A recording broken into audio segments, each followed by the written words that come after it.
देखिए, ये एक ऐतिहासिक दिन था पूरे भारतवर्ष के लिए, क्योंकि न्यू पार्लियामेंट जो है, जो आई थिंक सिंबॉलिक है। पुराना पार्लियामेंट था, काफी पुराना था, जैसे प्रधानमंत्री जी ने बताया कि अंग्रेजों के टाइम का बना हुआ था। लेकिन ये जो है एक सिंबॉलिक ऑफ अमृतकाल या जिसको स्वर्णिम काल की तरफ जाता हुआ हमारा जो राष्ट्र है, उसको उसकी पूरी उससे प्रेरित हुआ हमारे राष्ट्र से प्रेरित हुआ ये एक भव्य मंदिर है। और उसको देख के सभी स्तब्ध थे, सभी कोई निशब्द थे।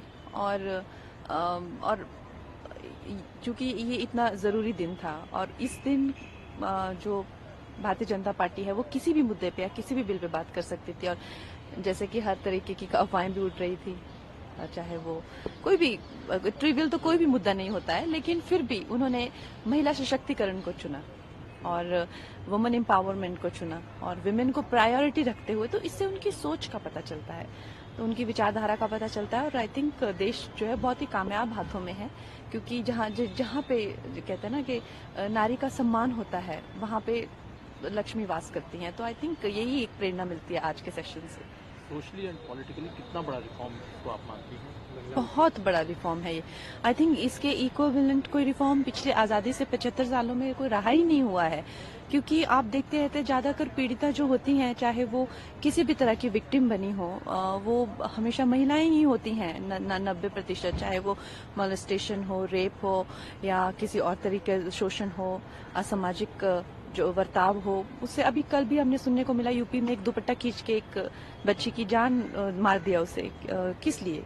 बस यही छेड़खानी करने के लिए, क्योंकि वो एक तरह से वनरेबल रहती हैं हर तरीके की इस अट्रोसिटीज के लिए।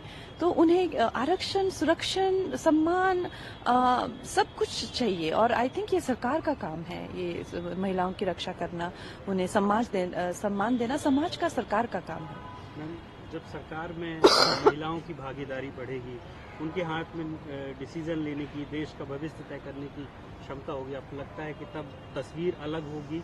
बिल्कुल बहुत अलग होगी, बहुत अलग होगी। अभी भी आप देख लीजिए, पूरी सृष्टि का जो क्रम आगे चलाने की जिम्मेदारी भगवान ने अगर नारी को ही दी है, तो कोई तो रीजन रहा होगा ना। नारी में संवेदनशीलता से लेकर, शक्ति से लेकर, सहन शक्ति से लेकर हर तरह की शक्ति रहती है। उनको शक्ति का ही स्वरूप माना जाता है। और इस तरह से हर एक सामाजिक वर्ग का शोषण किया जाता है, जिसके करके वो पीछे रह जाते हैं।